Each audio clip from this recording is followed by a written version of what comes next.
Good morning, everybody. Welcome to the second half of our 9th annual U.S.-Mexico Security Forum. I'm Andrew Rudman, the director of the Mexico Institute. It's a pleasure to welcome you all to, as I said, the second half of our annual conference. We have two more panel conversations this morning with some fantastic speakers, and I'm sure that we'll have a great conversation as we did last week. It's not an exaggeration to say that this year's event comes at a crucial moment. As I said last week, I'm sure that every year we've said it was a crucial moment at this time, and I think we were unfortunately never wrong. I think that the conversation we have this morning will reinforce that sense of the importance of these security issues, including those that we're going to talk about today, the rule of law and the economy, and then the perspectives for security collaboration going forward with the new Biden administration and the AMLO administration. Our first panel this morning, the importance of rule of law and the economy in the midst of COVID-19, has three excellent panelists who I'll introduce in just a moment. Then we'll have a conversation, and then we'll open it up to some questions from those of you watching this morning. If you'd like to pose a question, you can either email mexico@wilsoncenter.org, or you can tweet at Mexico Institute. And we'd be happy to try to get through as many of those questions as we possibly can. Translation is available for this morning's event. Simply click on the globe icon at the bottom right of your screen and choose your preferred language. With apologies to our translators, I think we'll probably be going back and forth between English and Spanish on this morning's conversation. Before we start the panel, I'd like to just quickly introduce our great panelists, and then we'll move into the program.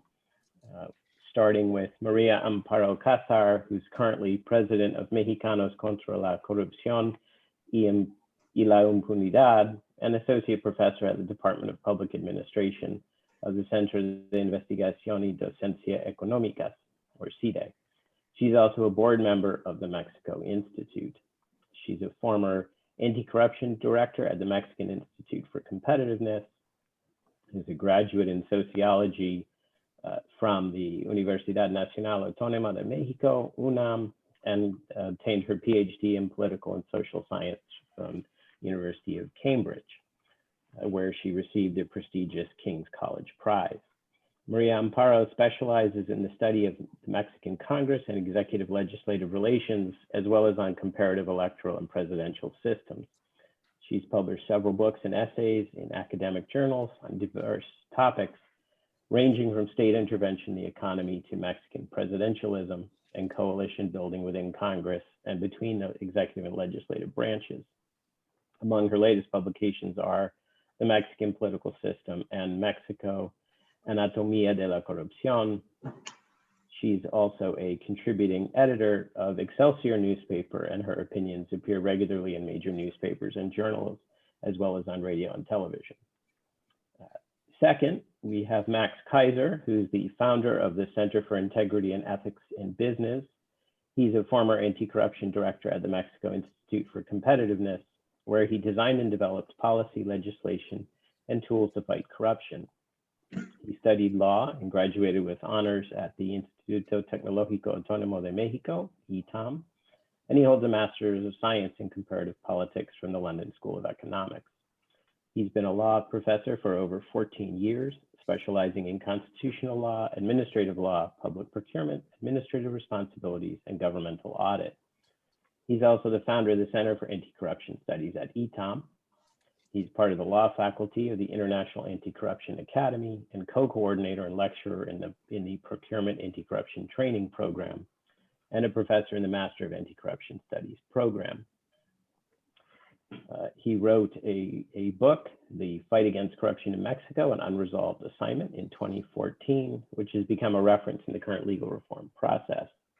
He's also an active participant in UNODC's Anti-Corruption Academic Initiative and lecturer and chair and past events under this initiative. He also has 12 years of experience as a federal public servant, as the head of the Federal Audit Unit, head comptroller at the Ministries of Environment and Education, and a legal advisor to the General Counsel at the Federal Electoral Institute. He's a former Undersecretary of Administrative Responsibilities and Public Procurement at the Federal Ministry of Public Function.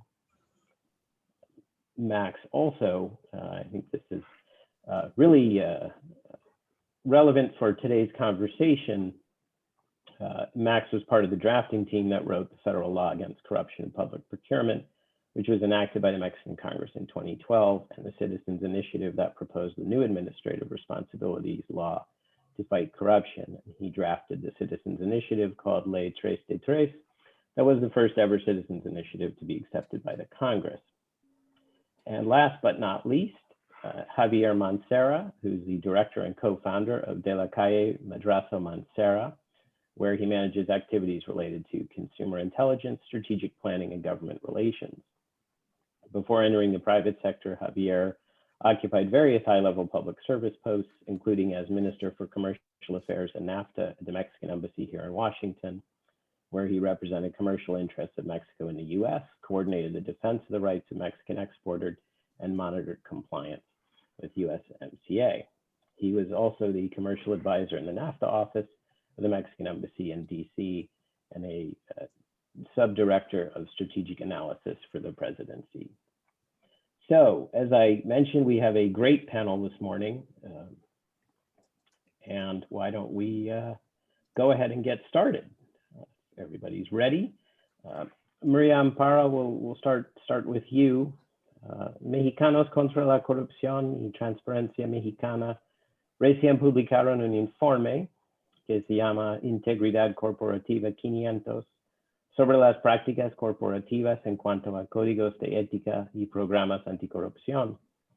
¿Podrías compartir unos de los resultados y posiblemente también comentar sobre la percepción de la corrupción en México, si está mejorando o empeorando? Sí, con mucho gusto. Muchas gracias a todos por estar con nosotros, Javier, Max. Qué gusto estar con ustedes de panelistas y gracias al Mexico Institute, del cual tengo el honor de ser también integrante del consejo. En efecto, como dice Andrew, Mexicanos contra la Corrupción, junto con Transparencia Mexicana, comenzamos un ejercicio hace alrededor de 4 años, porque estábamos conscientes, y así lo hicimos desde la Fundación de Mexicanos contra la Corrupción y la Impunidad, que la corrupción es una two-way street.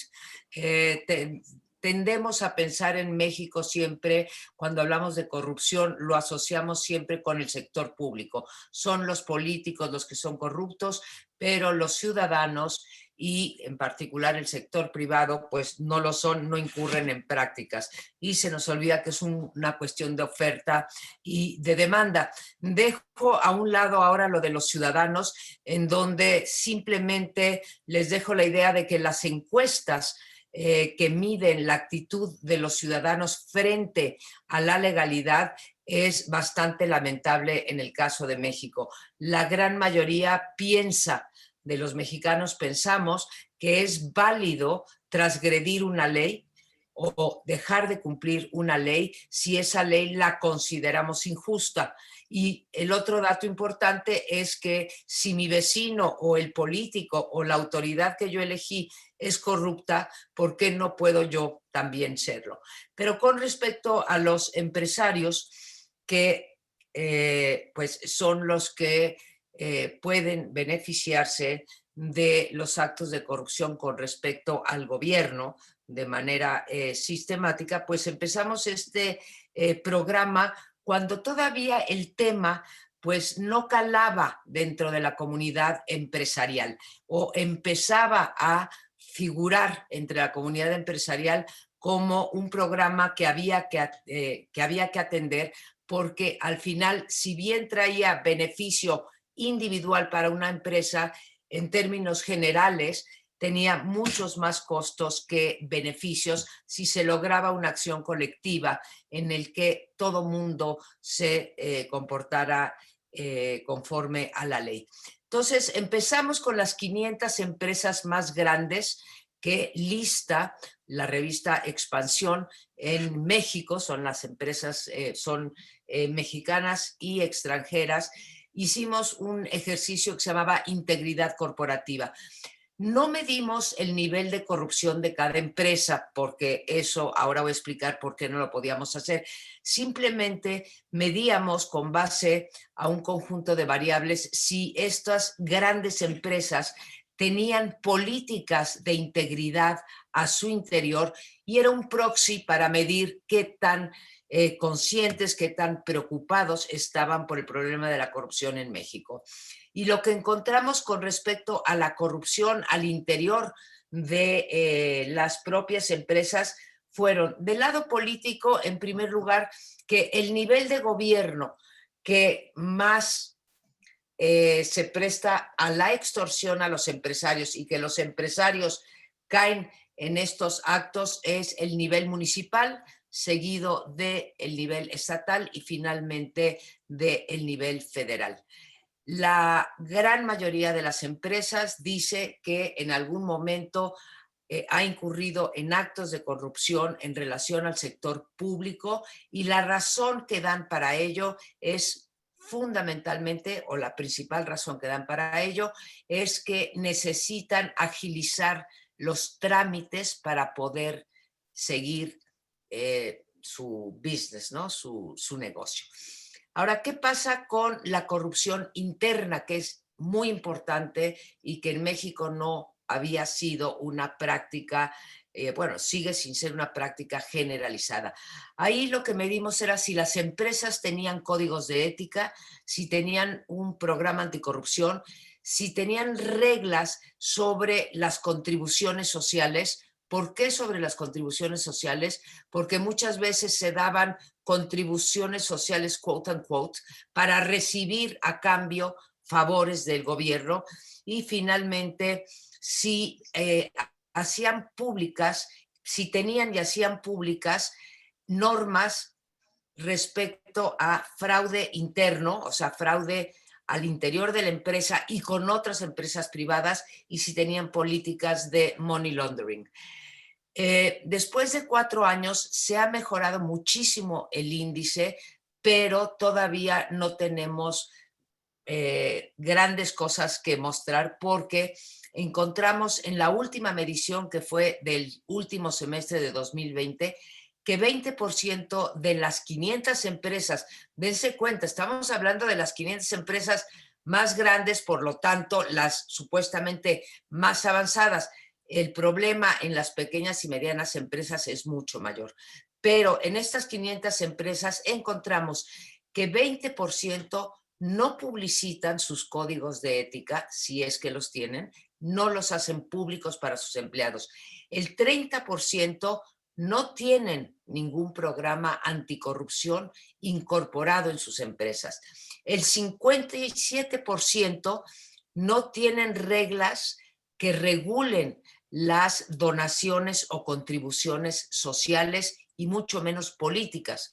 Y el 60% no tienen todavía ninguna norma que esté en su página de internet, en su página de integridad corporativa o de corporate governance, sobre fraude interno, que garantice el anonimato con un buzón de denuncias anónimo para los empleados. En ese sentido, lo que concluimos es que, si bien ha habido avances en estos 4 años, particularmente en las empresas mexicanas, todavía hay mucho trecho para avanzar.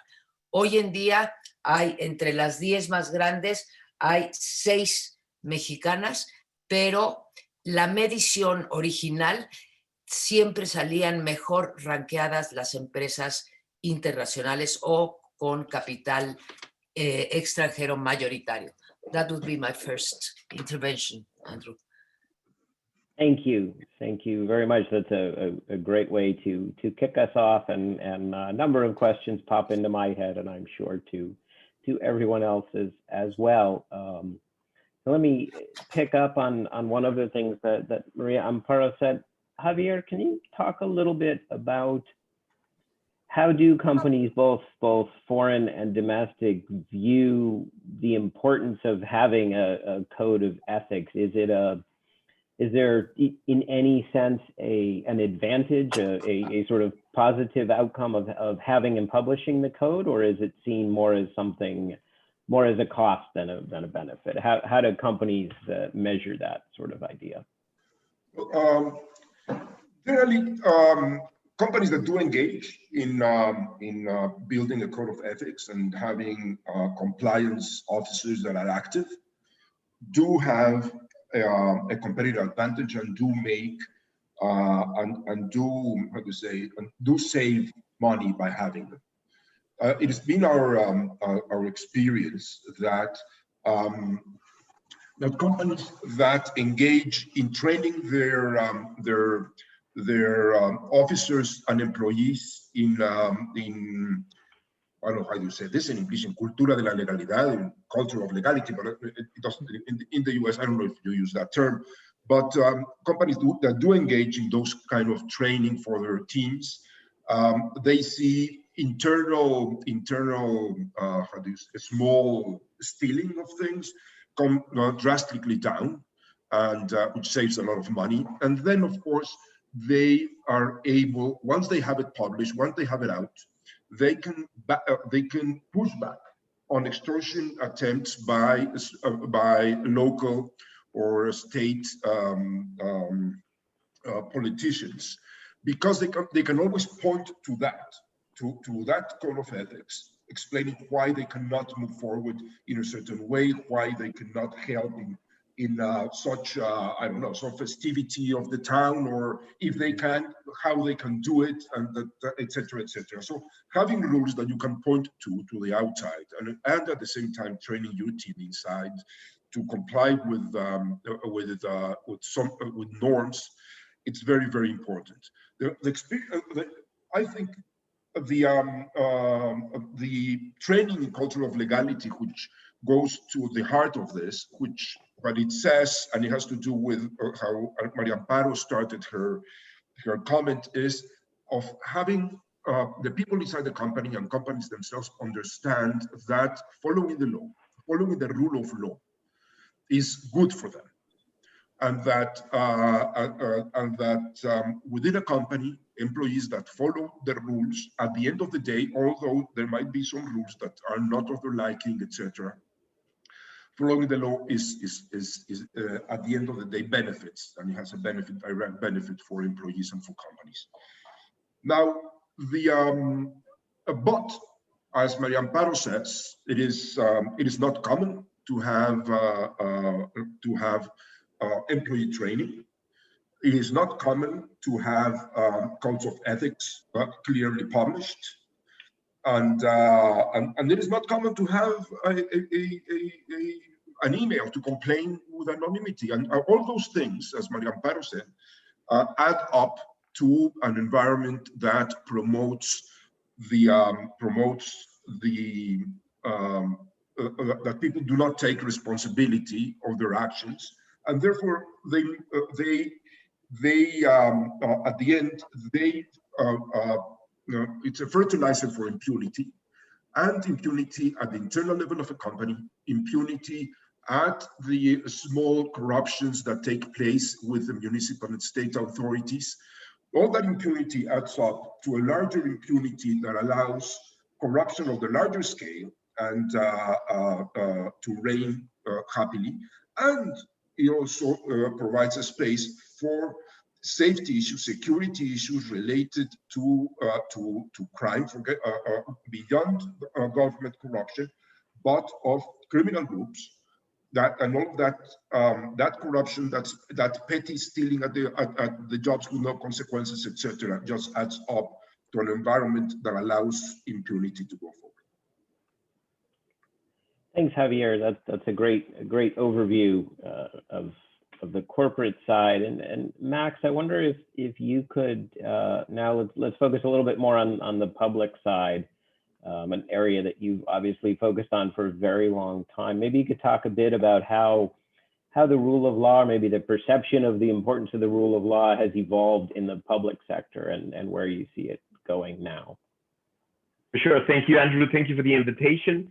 It's a pleasure to be here with Javier and Maria Amparo, colleagues that have been working on this topic for quite a while, and we've been accomplices and trying to push forward some sort of new institution and institutional arrangement in Mexico to fight corruption. Well, for the past 6-7 years, the organized civil society in Mexico has been pushing forward new legislation, constitutional reforms to establish a new national anti-corruption system. It was very successful in terms of recreating the order that the Constitution has. In Mexico, we did not have anti-corruption as what the state should do as a task. And we managed to establish in the Constitution as a capacity for the state to prevent, investigate, and sanction corruption. And that was a very important step forward. Unfortunately, since then, it's been very difficult for us as civil society to not only implement the reforms, but also to establish proper authorities and institutions to prevent, investigate, and sanction corruption. The current government, the current party that is governing Mexico right now, created a whole discourse around the idea of anti-corruption. They managed to convince the public that this government was going to be a different type of government, a different kind of governing body, establishing the idea of corruption to be the problem in every aspect of government capacity. 2 years after the promise, 2 years after they enter into government, we have 0 results. There's not a single network that has been dismantled. There's not a single big case that has been led by this government. And not only that, the data and the comparisons we have in international indexes are not good news for Mexico. For example, according to the World Justice Project, they have an index that is called the Rule of Law Index, and in the section called Absence of Corruption, Mexico is ranked 121 out of 128 countries. We're only better than Kenya, Madagascar, Bolivia, Uganda, Cameroon, Cambodia, and Congo. We only rank better than those countries. Also, according to the World Economic Forum, in their Global Competitiveness Report, in the pillar institutions, and specifically in the section called Incidents of Corruption, Mexico ranks 116 out of 141 countries. And just last week, we heard from Transparency International, Transparency International's CPI index, and also Mexico has been stagnated on the level of sub-Saharan African countries between 29 and 31 points, which is much more closer than the worst countries in the world, than the 88 points that Denmark and New Zealand has. So the fight against corruption has been very proficient for the current government as a discourse, but we have not seen anything in terms of real results, not anything in terms of prevention, anything in terms of proper investigations, full integrated investigations, and anything regarding sanctions as well. And people are getting frustrated and anxious in terms of the results and the new type of government. And we can see that every time the government tries to communicate the idea that the fight against corruption is something that this government wants to push forward. of all the cases, of all the scandals regarding this government, the quick response, instead of being, we are going to launch a proper investigation regarding the scandal that has erupted, the immediate response is, this is an attack. This is not this is not a case of corruption. This is a political attack, and we're not going to investigate. Or there's an investigation that ends up with a couple of pages and a quick response from the government. And on the other hand, the president has been using the discourse of anti-corruption to signal political adversaries, and that's very worrisome. So in a nutshell, the idea of corruption, the concept of corruption has been used as a political discourse, but has not been tackled as an institutional response from the state, and the people are getting anxious, the private sector is getting anxious, and the international community is getting anxious regarding Mexico. Andrew, could I just say something in the same line as Yes. as Max was saying? I would say that the fight against corruption and impunity in Mexico has had kind of four elements, which one is voluntarism, yes, or willingness to fight, discourse, as Max was saying. The other one is keeping the memory of a very corrupt past, yes, which comes up every time that Andrés Manuel López Obrador opens his mouth. Yes, he reminds us that we had a very, which is right, we had a very corrupt past. And the fourth element, I would say, I don't know, Max, if you would agree, that the only policy, the only real thing that they have done, and I do not agree with that, is the setting up of what I would call punitive laws. Yes, and those punitive laws that I'm talking about are, for example, the equivalence of organized crime of tax evasion with organized crime, yes, which has put very many people nervous, because the law, as you know, in Mexico, I mean, we cannot say much about the rule of law in Mexico. So if they want to close your company or whatever, they can always use these kind of norms that were set up very recently. The other one is what we call, I don't know if there's another word in English, dominion extension, private property disappearance. How would you say that, Javier? Extinción de dominio? It's called, well, it means, there's a word, but it means that even before they give you a sentence, even if before ruling against you or ruling that you are guilty, they can take your property and sell it. Yes, even before the trial has finished. And there is another one, Max, may you remind me? The third one is, well, it will come back to me.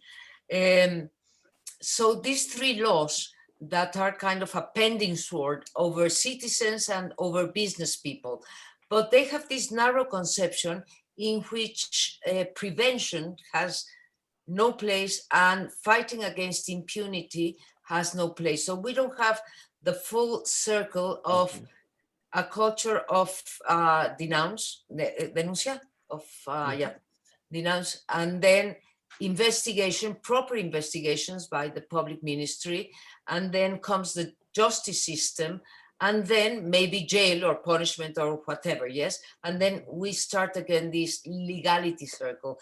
That is what is lacking, according to me, Max. And in terms of really of results, as Max was saying, we have close to nil. we have the same practices, for example, regarding procurement, in which Max is an expert. This is the precedent in the last 25 years, when Mexico started measuring public procurement, which has given out more direct, how do you call them? Instead of biddings, direct. Single source or directed contracts or single source contracting. Correct. Up to 80% of contracts are given this way in public works and government spending. And also it has been the precedent that has respected less what the Congress approved in the budget. It has moved up to 15% of the approved budget by the lower chamber in Mexico. So in terms of corruption, I can say that we have more or less the same as we had in the past. I would add to Maria Amparo's comments the following. The fact Mexico had been building through NGOs, as the ones that have been led by Max and Maria Amparo, a body of law that protected the most salient cases of corruption that Mexico had. One was maybe 20 years ago, starting with the whole acquisitions from the government and establishing the bidding of contracts as the mainstream for government contracting. And of course, there was corruption at some point, but the corruption on direct contracting is easier done. Also, Mexico had been working, or NGOs have been working on getting through law a system of law that allowed people to be judged and at home, to be judged without being in jail. And the current administration has increased the number, after going down in the last few years, increased the number of crimes that are to be, that you have to be in jail to be judged. And having that increases the possibility of extortion from government authorities, because many of these crimes, as Maria Amparo was saying, are related to government activities. And of course, in the US and everything in the world, there can be racketeering, a tax fraud case, but that doesn't mean that all tax fraud is racketeering. And by equating tax fraud with racketeering, what you're establishing is the possibility of, remember, tax law is always open to interpretation. So if the government does not, it's always an interpretation, and therefore the possibility of being extorted either because of your political opinion or because you are the competitor of somebody in the good side of the government, etc. Whatever the case is, the equating tax evasion with racketeering increases the possibility of extortion. Unlike that, the current administration has backtracked a whole set of laws that were slowly built to increase the rule of law in Mexico, to decrease corruption, and to allow a democratic governance in general. And I'm going back to an idea that, by example, the idea that that you can, because of your will, because of voluntarism, and not by legal structure, that you can change the world. And at the end of the day, it is rules that allow particularly smaller companies to survive in an environment of corruption. Larger companies can always have all those ethical manuals, can have their websites. They can deal with the corrupt environment. They can have 100 lawyers working around them. Medium-sized companies, smaller companies are obliged, or they're pushed into a tighter place because of the lack of clear rules, the voluntarism around their enforcement, and that brings back the issue again of impunity. And all of this has a direct cost on investments, a direct cost on companies, smaller companies wanting to take challenges of competing with the larger companies that have the capacity to deal with corruption on their own, while the smaller ones cannot. Okay, thank you. I'll just remind everyone, if you have questions you'd like to pose for the panel, you can either email them to mexico@wilsoncenter.org or tag us on Twitter @Mexico Institute. I've seen a couple of questions pop up, but please feel free. We have maybe about another 15 or so minutes in this panel. While we're seeing what questions may come, let me, we've talked about the private sector, we've talked about the executive branch, but maybe Maria Amparo, ¿puedes comentar un poco sobre qué está pasando o no está pasando en el Congreso y la relación entre las ONGs y el Congreso? Creo que la ley 3 de 3 en cierta forma es resultado de presiones de ONGs hacia el Congreso. ¿Qué está pasando ahora? Y hay posibilidades de nuevas iniciativas en el Congreso dentro de esa administración.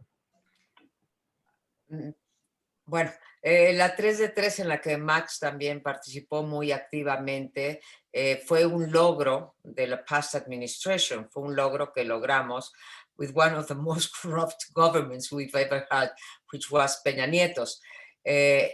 In spite of that, we managed to get the 3 de 3 as a proper law. And by the way, it has been largely disregarded. And there is, I think there is a drawback in transparency in Mexico and access to information. But I mean, that was a great thing we did from civil society. In this administration, there is simply no room for social organizations. Yes, not right-wing ones or left-wing ones or center-wing ones or scientific ones or anti-corruption or whatever.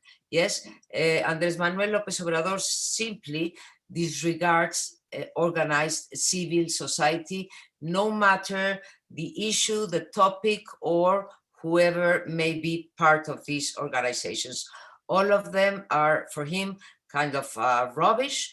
And he has even made serious attempts to weaken them either by talking about them in the morning conferences and attacking the people that direct them, or attacking the products that they deliver, and also by trying to curb and to prevent donors of funding these organizations. So we are in deep trouble regarding private donors because of this attitude from the president. Second, we have seen very diminished the role of civil society, even in Congress, because now that the Congress is dominated by the majority party, which is in the hands of López Obrador, well, we receive less invitations.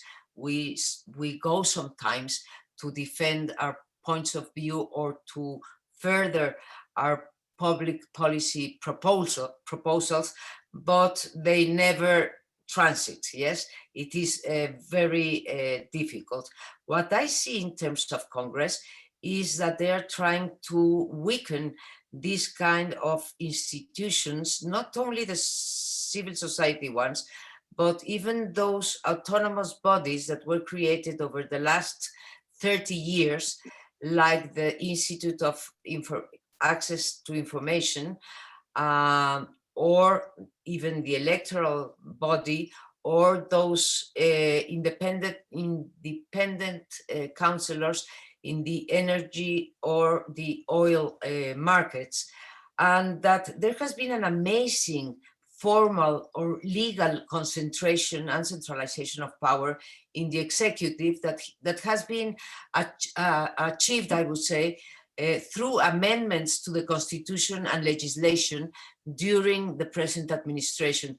Thus far, we have had 10 constitutional reforms, and over 100 of secondary legal reforms. And we have also had a parallel informal concentration of power in spite of the laws that supposedly rule the country. And that can be shown in the disregard of what Javier was talking about previously, the disregard of the law by the new president. The cancellation of the new airport is maybe the most outrageous and widely known example, but by no means is the only one. We could give you, between the three of us, I mean, a lot of examples where the rule of law has been set aside. We have, as I was saying, the airport, but we have, like, for example, the nomination and the naming of public servants who lack the requirements of law. We have the convening of popular consultations outside the law, yes, to previously decided matters. We have the cancellation of energy contracts. We have the highest number, as I was saying, of direct assignments in public works and acquisitions of governments, and very many. And we have also this intention to cut back the autonomous organs created over the last 30 years or so, and that were set up precisely to curb the arbitrary powers of the executive, or to isolate certain policy areas from the political sphere, and as an attempt to bet on a state policy as against policies set up by each change of administration. And I think these three are leading to a process of the institutionalization and the weakening of the checks and balances in Mexico. Yes, and this is done through, first, the majority of the party's president in both chambers, the naming of 3 justices in the Supreme Court, and there are 1 or 2 more to go, the capture of autonomous bodies, and the subordination of local states through the control of the budget. So, so this formal and informal concentration of power, the last thing I would say is that the formal one is being contended at the Supreme Court of Justice. They have over 20 laws and reforms that are being contended and that have received no attention from the Supreme Court, and they are just laying in the desks of the justices, yes, and they are very important things for the functioning of the democracy and of the political regime. Having said that, Andrew, I think for the past 10 years in Mexico, the legal framework is not the problem. We've become very competent in terms of international comparison to establish proper laws. If an international observer, if an outsider would analyze the legal system in Mexico, he would say that we have the proper laws, we have sufficient laws, we have very complicated laws in terms of audit, corruption, anti-corruption, investigations, etc. We have the proper bodies. The problem in Mexico is that the law is the starting point for political negotiations instead of being the starting point to establish justice, to redesign our culture to a culture of rule of law. That is the point. That is the problem. And I think the current government has already has seen that the problem of corruption is not a legal problem. They know that they don't have to. Sorry for this. They know it's a problem of working at home. It's a ringtone that my wife has. No problem. The current government has seen, as Maria Amparo was saying, that they don't have a problem with the law. The laws can be as they are. The institutions can be there, and they can just not abide by the law. They can just function above the law or besides the law, and nothing happens. And that has been the problem in Mexico. And that is going to be one of the most difficult aspects in the relationship between the Mexican government and the new North American government. The Biden administration has promised to abide by the law, to put the rule of law in the center of the idea of governing. And it's going to be very difficult for the Mexican government to establish a relationship with that type of government.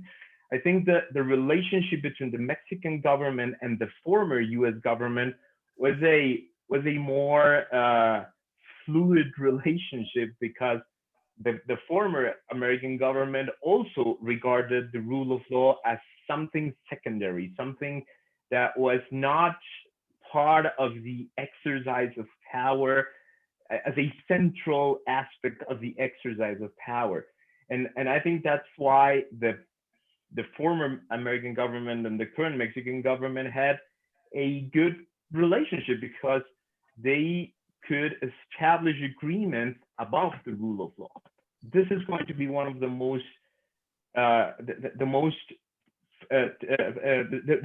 of the points that will create the most tension between governments. The idea of the rule of law, the idea of legality, and going forward, the idea of government exercising power through the institutional channels and creating proper frameworks for proper decisions to be made. And if I may, Andrew, sure, go ahead. I'd like to look at this, at the issue of the rule of law and the economy from the point of view of the very small entrepreneur, the very small investor, and see what happens in the context that Max and Maria Amparo have provided to us. It is the legal framework we have, which it is something that's there, that works. It is an issue of execution of the law. It's a main challenge.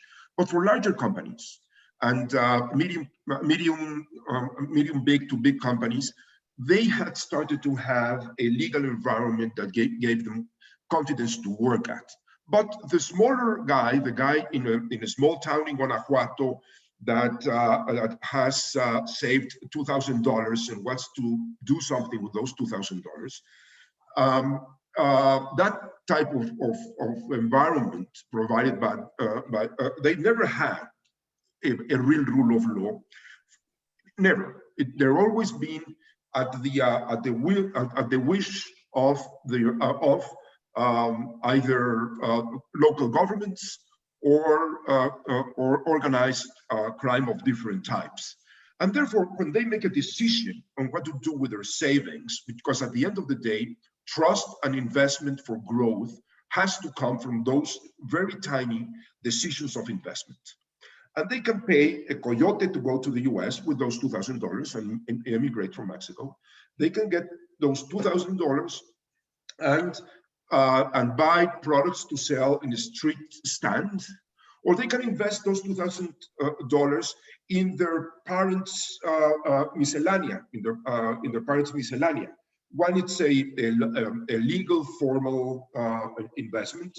The other one is in the informal economy, or they can emigrate. But at the end of the day, the decision that provides growth is the latter one, is the investment in the little miscellanea.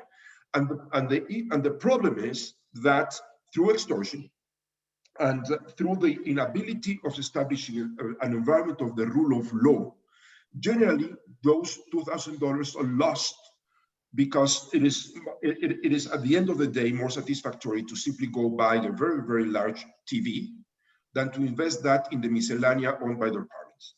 And therefore, this environment of the lack of the rule of law and the enforcement of current legislation is particularly hurtful for smaller, poorer investors. And that's why, or I don't know, another proper word, the proper word for these guys are investors. Not, generally, we think about international business as being the real investors. The truth is, it is the millions of people making decisions on those $2,000 that establish an environment for growth in a country. And therefore, execution of the rule of law, of whatever we have, is central to the to economic growth, particularly in the COVID environment in Mexico. Thanks, Javier. We're getting close to the end, but let me just follow on that topic for a minute. Max, you alluded to this in talking about the U.S.-Mexico bilateral relationship, and I think Maria Amparo had made reference to the checks and balances. So Max, maybe and Javier, Maria Amparo as well, if you like. What's the impact or what is the opportunity or potential for USMCA to factor into this? There are anti-corruption provisions built into USMCA. Often USMCA or TMAC is seen as sort of an ultimate check and balance, a supranational check and balance. So maybe, Max, could you maybe share your thoughts on that? And then Javier, Maria Amparo, if you'd like as well. Yeah, for sure. Thank you, Andrew. I think USMCA it's a great innovation in terms of creating a new anti-corruption chapter which is very thorough. It may have a profound impact because I think it will establish a common ground. The huge differences in terms of the idea and the concept of the rule of law in both governments can come close together with this common ground, which is the anti-corruption chapter in USMCA. There are at least three very important aspects of it that I want to highlight. The first one is that the three countries part of the agreement recognize the international conventions against corruption. For example, the United Nations Convention Against Corruption and the basic principles that they have. This is very important because the U.S. Normally does not abide to international conventions and do not trickle them down to active legislation.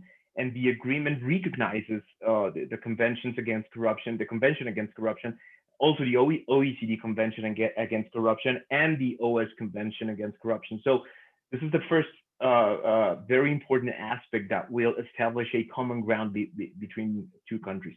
The second aspect that will establish a common ground is that we finally agree on several types of corruption that are especially negative to commerce and the relationship between countries. Not only bribery, but also funneling of public money and the idea of peddling of influences, which is a very common problem in Mexico. So establishing a common ground in terms of the types of corrupt acts is very important. And the third very important aspect that the agreement has is the obligation to cooperate among countries, to collaborate among countries in the fight against corruption, in investigations, in sanctioning corrupt networks, and getting back corrupt assets.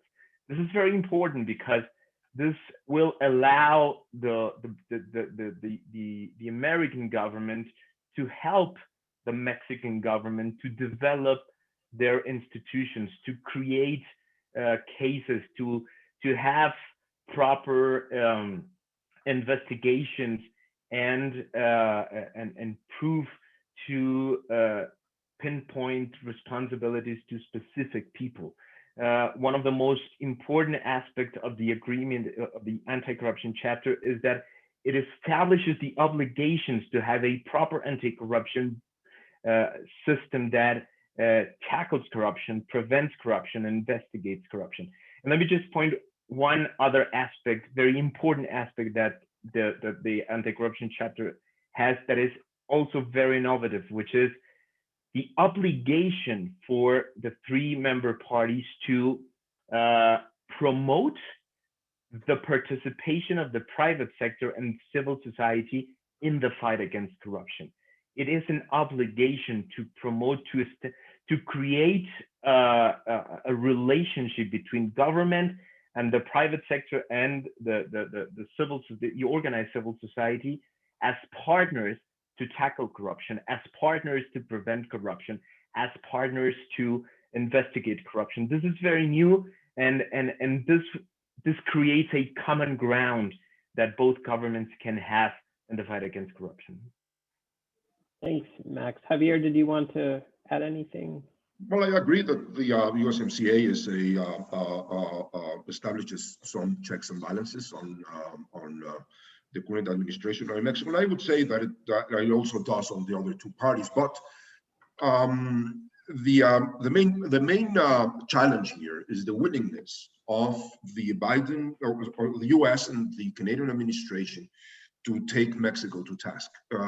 Are they, at the end of the day, agreements such as these require a willingness of the governments to say, I want to start conversations on this, I will call in a panel or whatever you want to do. But in contrast with the anti-dumping and countervailing provisions and or the investor state provisions, these ones require a willingness, and that means that the anti-corruption chapter and the labor chapter, etc., include at the end of the day has to do with the willingness, and that means it's a political decision in Washington, in Ottawa, to bring this forth. And therefore, the overall bilateral relationship between Mexico and the US is the one that is going to mark how these chapters are implemented in Mexico, how the government is taken to task, and more importantly, given the increasing tension between the Mexican government and the Biden administration on several issues, is this something where the US is going to decide to add on the weight in that tension? At the same time, how could they not? So it is a difficult situation, a difficult balance. You have the immigration issues, you have the anti-drug, drug trafficking issues, you have the overall trade and relationship of goods and services, etc. And you have these new instruments in the USMCA. I think both the labor and the anti-corruption chapters are great additions, and establish, I think, a great platform. But what do you do from there? On labor, there are mechanisms, because on these issues, on labor, there are reports that the ministry has to present to Congress in the US that will oblige the US to act upon particular issues of labor. It is not the same in the case of corruption. There are not those instruments. The US implementation law does not establish inspectors to look at this in Mexico, etc., etc. Thanks, Javier. That's a really good observation about which things sort of have to be addressed and which things can be addressed, which things are optional and obligatory. Almost the same as the idea you've all referenced earlier about whether you have to follow a law or not. Maria Amparo, I'll give you just one last opportunity to comment, and then regrettably we'll bring this panel to a close so that we can happily move to the next. Well, I mean, regarding Canada, the States, and Mexico, well, I plainly agree with Javier when he says we need the willingness of the USA, the Canada, in order to enforce all these things that we find in the anti-corruption chapter.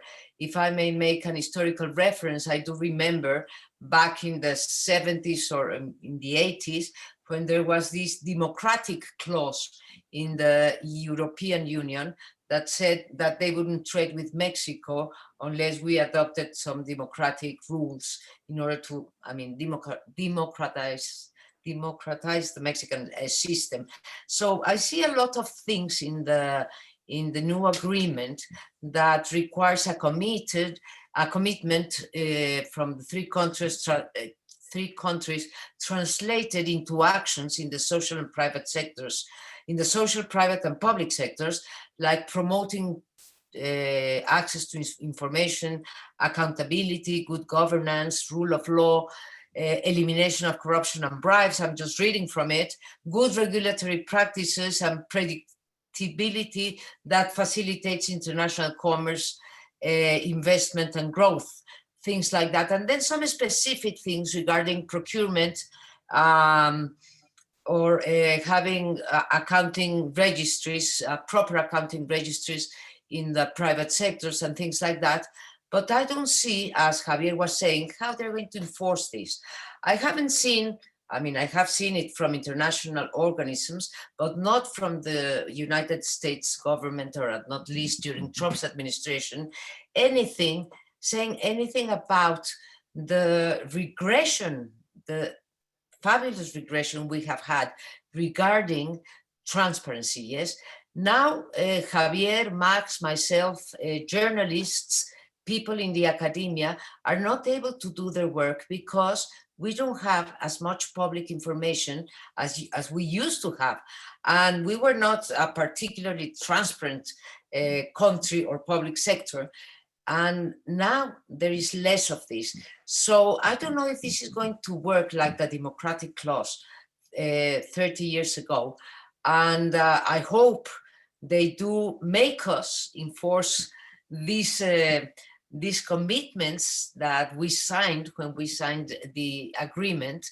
But I have not seen anything, neither from the Mexican government, which I think will argue that our sovereignty is more important, and we'll do things as we deem proper, and that neither Canada or the States are saying anything about the biggest threats to the already precarious or unwarranted rule of law that we have in Mexico. I do not want to speculate. I want to stick to facts, and that can readily be checked out.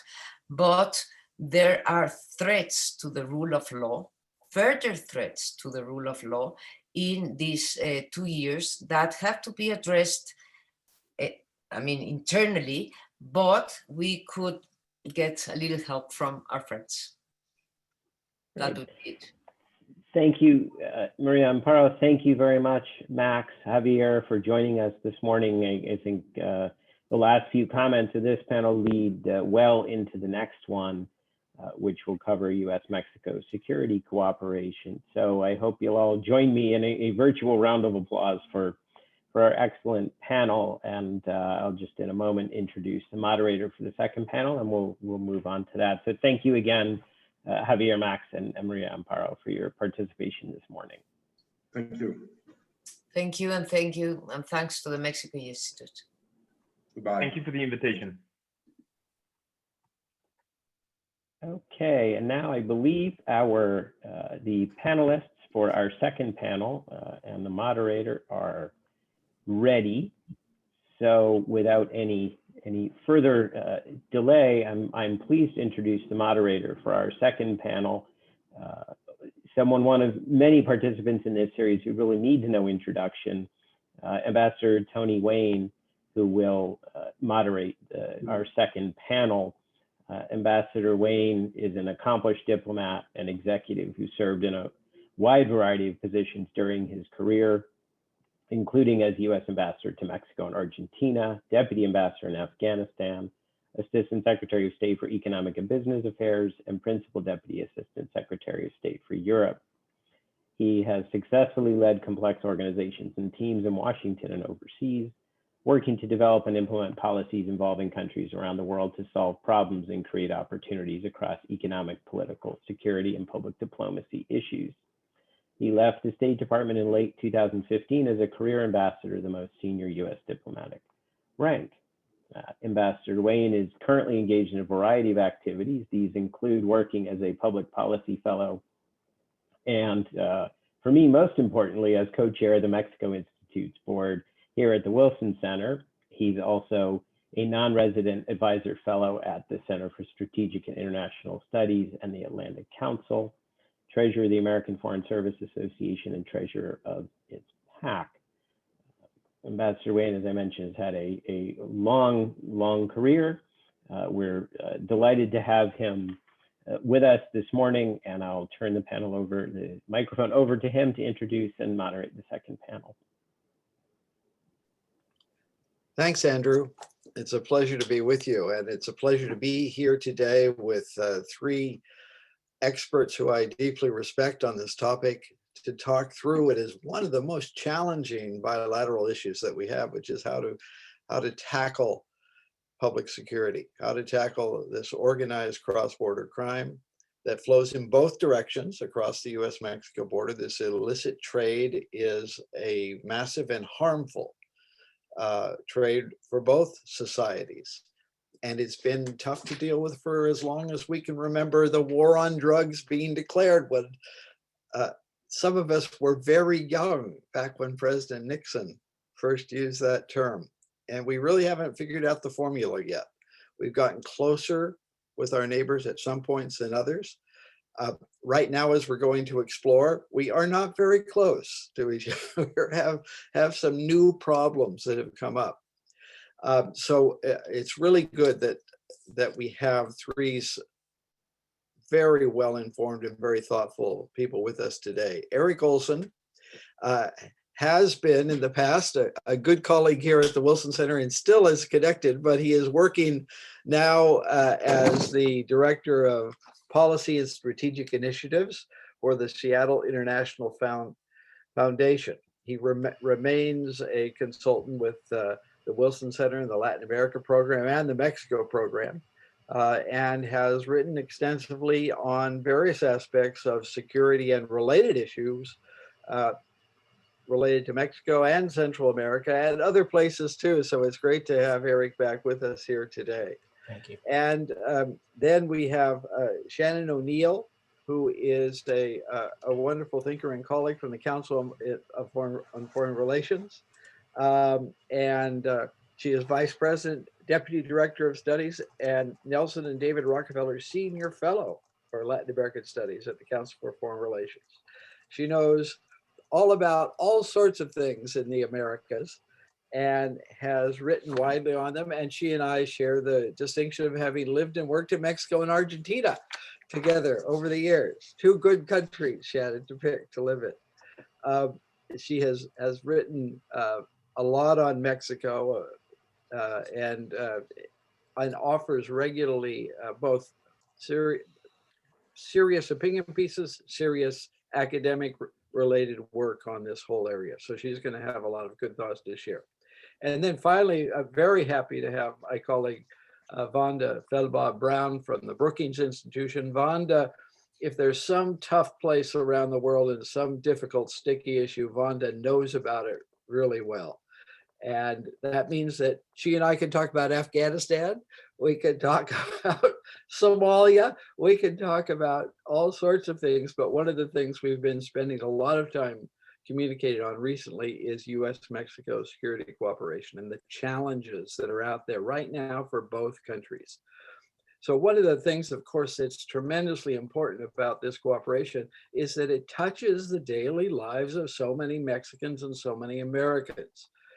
And one of the things I'll just start off saying that gets frustrating with me, and when people talk about sovereignty and they talk about other areas of not respecting procedures and other things, those are important, of course. But what's really important are the tens and thousands of Mexicans and Americans that are suffering either directly through death or overdoses or having that impact in their families and their communities because of this problem.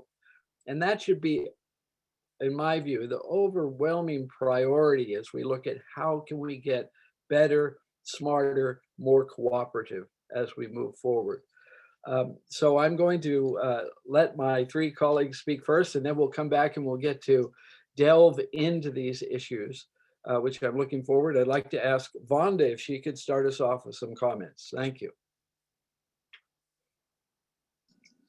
Great.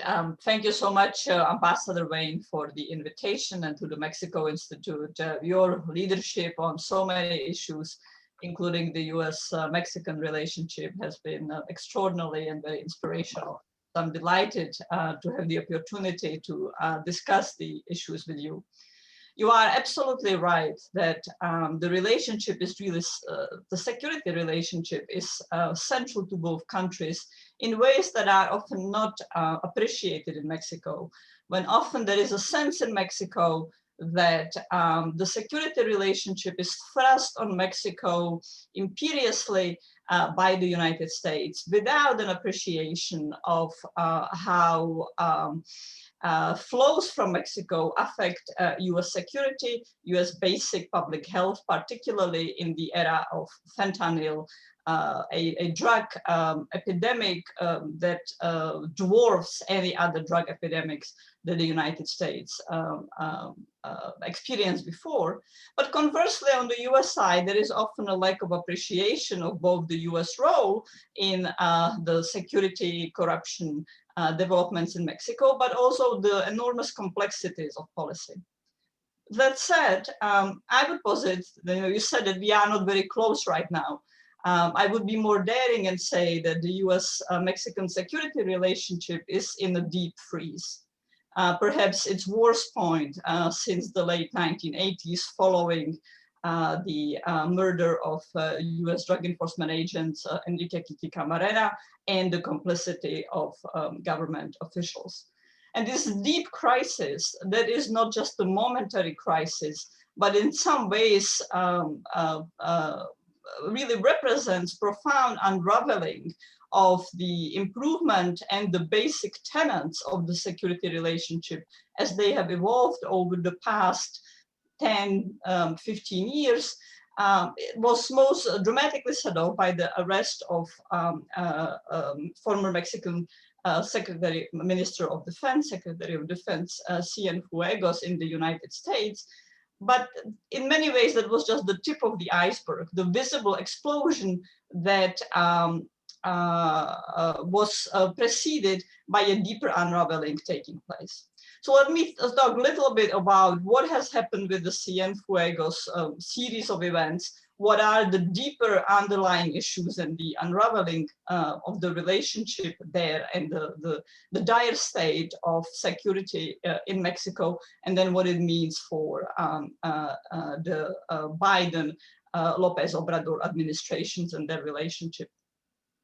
So for anyone who has perhaps not in detail followed the Cienfuegos arrest, the United States arrested the former General and Secretary of Defense in the United States in October without providing prior information to the Mexican government, something that deeply outraged the Mexican government, but something that came out of profound distrust in the United States that corruption has been successfully rooted out of security institutions in Mexico. And indeed, the events that followed just drove home, I would say more strongly than ever, that there is both this profound mistrust on both sides, but there are very good reasons for the profound mistrust.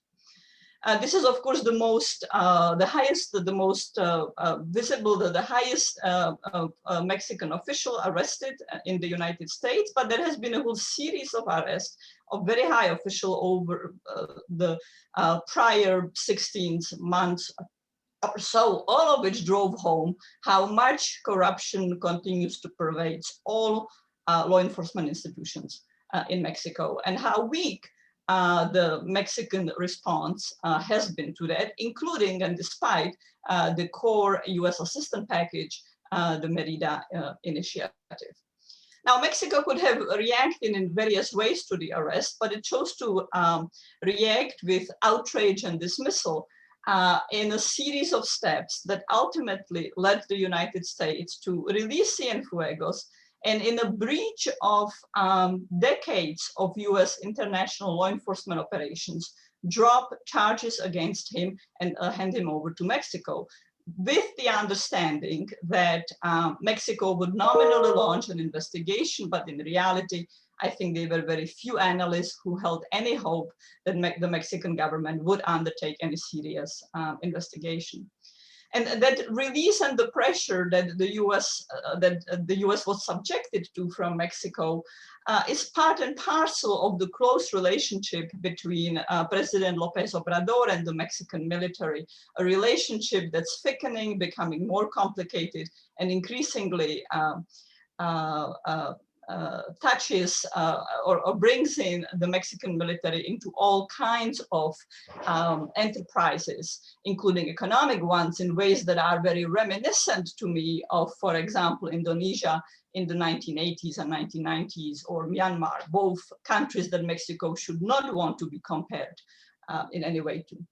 So nonetheless, after the US released Cienfuegos, the Mexican government essentially pulled off a double switch, if you would like, and passed a foreign agent law that for all practical purposes hampered the ability of US law enforcement agents to operate and to cooperate with Mexican officials to an unprecedented degree. A series of steps, some trying to defuse the crisis, other amplifying the crisis, followed, including into January, when President López Obrador, the Mexican president, suggested that the case was fabricated and in violation of US-Mexican legal assistance treaty, released the indictment package, publicly printed the indictment package that the United States handed over to the Mexican government. All of which were not just sort of adding insults to injury, but I would say adding injury to insults, all driving home how much the relationship lacks basic credibility and basic functionality, and settling the relationship with an unraveling of core tenets and possibilities of cooperation that we haven't seen really since the late 1980s.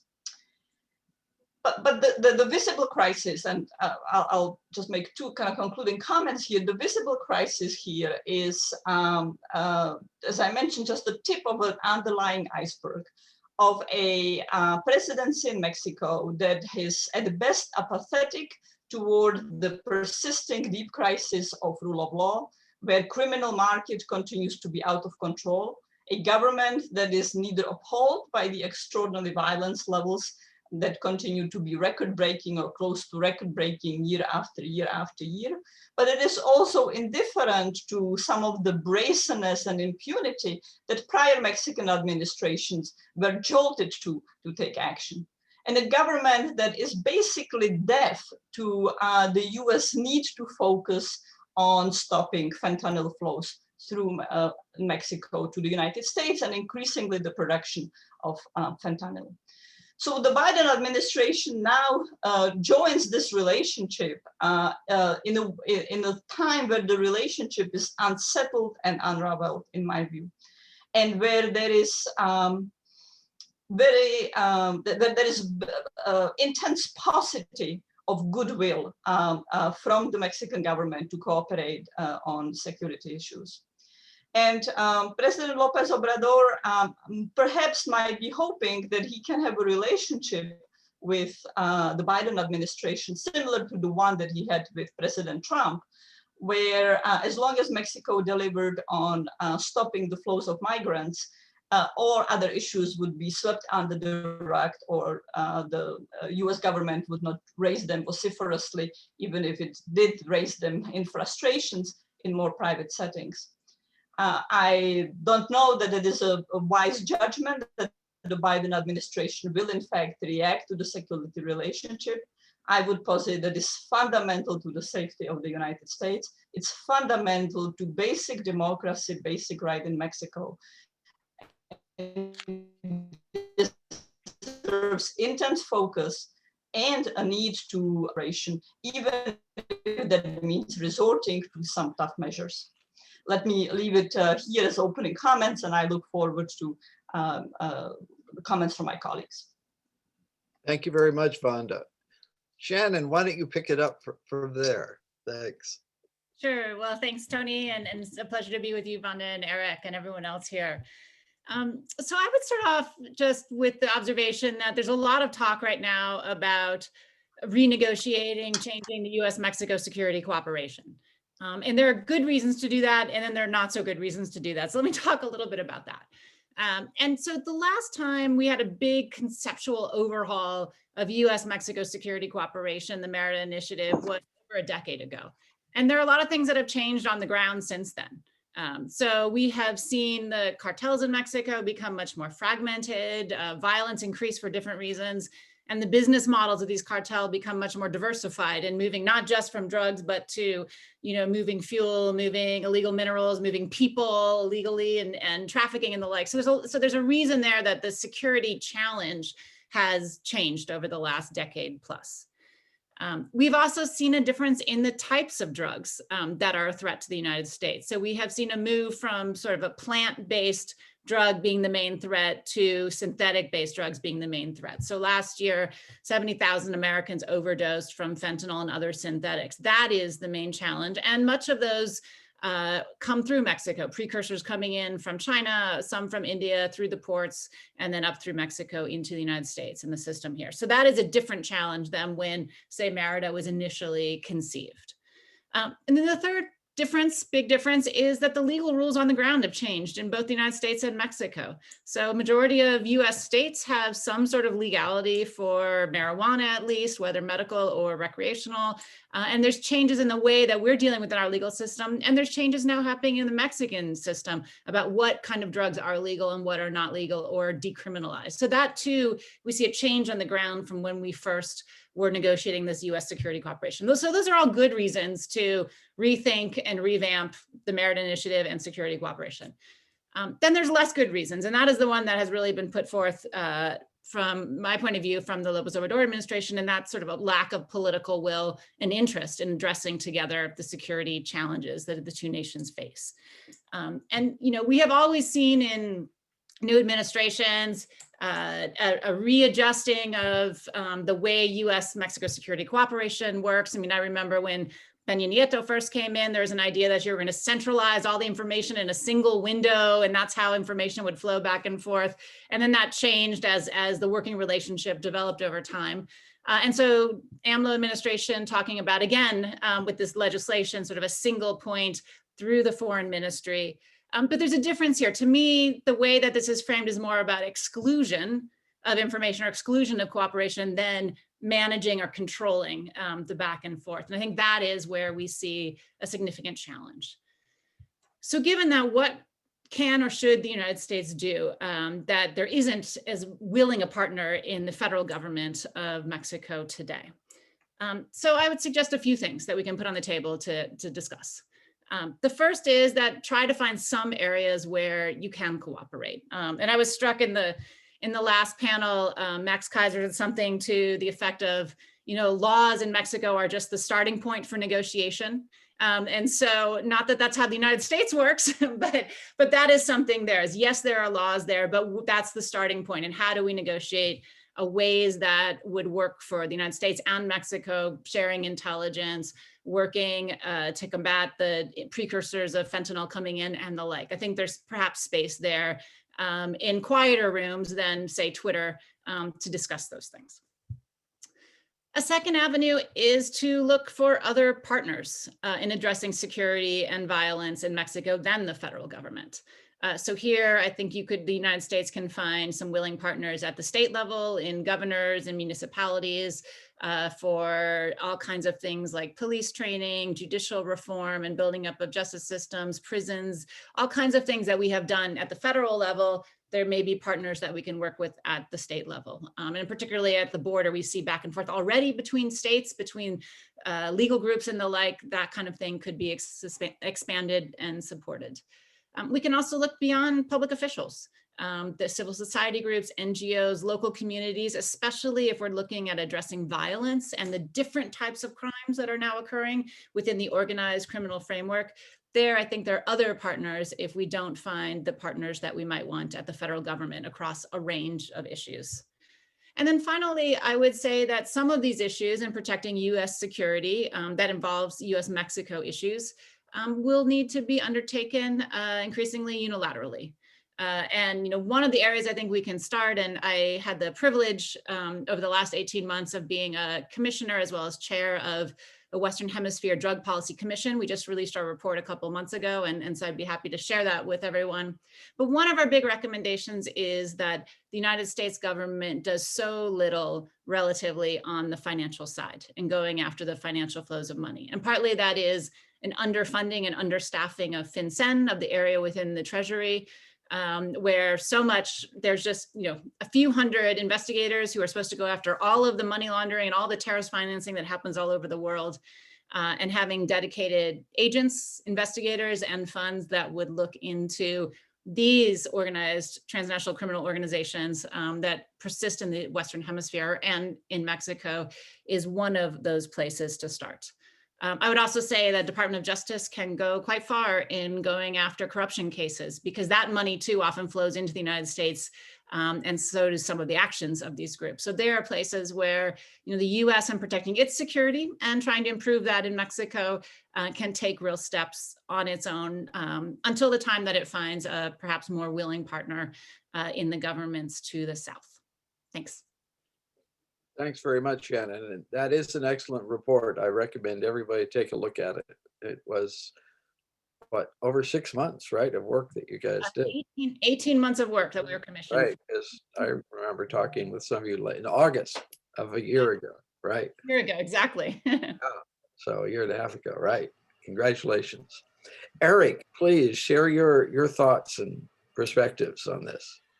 Well, thank you very much, Tony. It's a great pleasure always to collaborate with you, whether I'm at the Mexico Institute or not, but appreciated all the times we had to work together. And despite my advanced age, I've learned enormously from my friends and colleagues, Vonda, Felbaugh, Brown, and Shannon O'Neill. So delighted to share the panel with you. It's always a pleasure.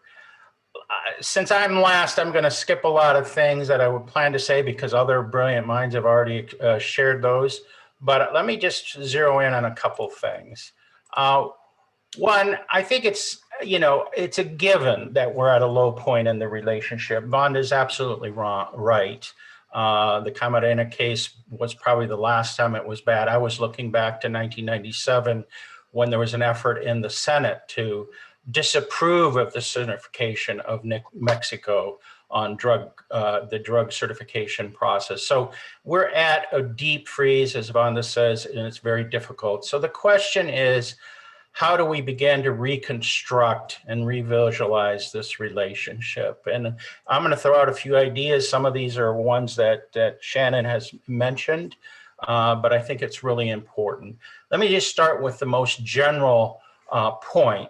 I think it's time for us to update our views of organized crime and drug policy in general. We've learned a lot about the international dimensions of drug trafficking, but we've also learned that we're not just talking about drug trafficking. There's a lot more to this problem than the trafficking of cocaine or fentanyl. Those are important, but organized crime is constantly evolving, developing new strategies. Fentanyl is a game changer in so many ways, not just for consumers, but organized crime. And so we really need to update how we think about those things.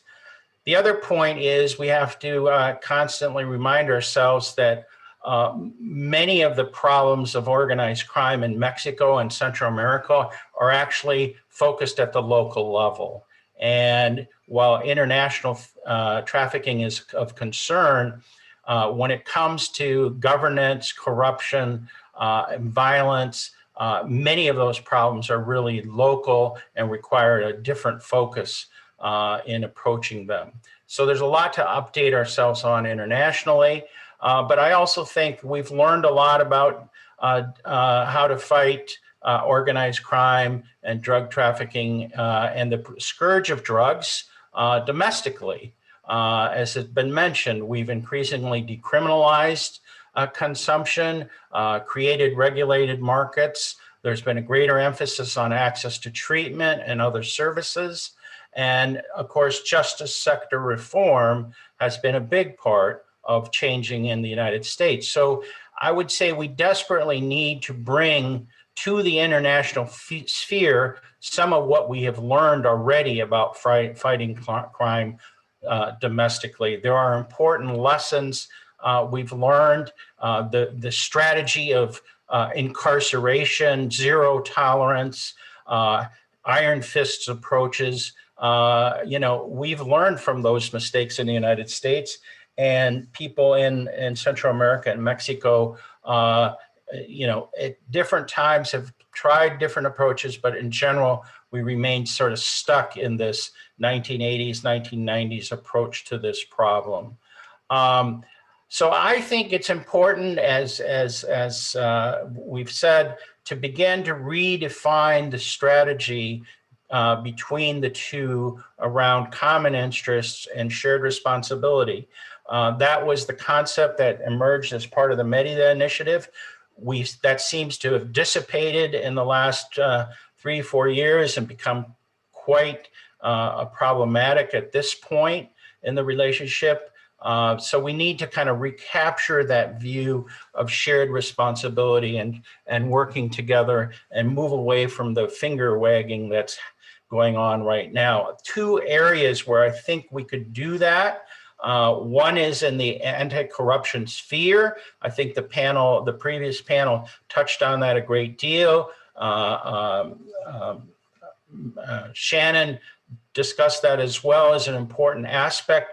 I think the U.S. can help and support AMLO's efforts to fight corruption in Mexico, in a way that will help strengthen the institutions and ensure that there's greater respect for the rule of law.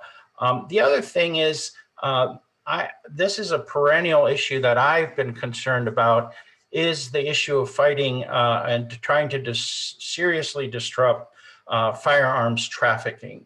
There was a fascinating article today in the Millennial about this persistent problem. It was based on U.S. court records that the problem of straw purchases in the United States that bring high caliber, in some cases 50 caliber weapons to the hands of drug groups, organized crime groups in Mexico persists. We know this is a problem. I know that Ambassador Landau started a conversation, a dialogue around that, but I think there's much more we could do to advance these efforts. Learning from past mistakes, Fast and Furious was a mistake, but we can do a better job and need to put that again on the agenda between the two. And I think Mexico would receive that very positively. I think there's new opening to do that in the United States because of the changing political dynamics in our own country. So I would put that as another way to begin to reestablish the notion of shared responsibility between the countries. I also think it's really important and gives me a sense of optimism that Ambassador Roberta Jacobson is playing a new and important role in U.S.-Mexico relations. As I understand it, it's a more focused portfolio on the border, migration, border security, but she was the U.S. ambassador to Mexico. She was the Meredith Initiative czar from the outset. And I think her skills and capacity will help slowly rebuild some trust between the United States and Mexico. So I think that's a positive. And finally, I think it's important that we continue to build on the remaining infrastructure of cooperation. These are low level, exchanges, trainings, coordinated exercises.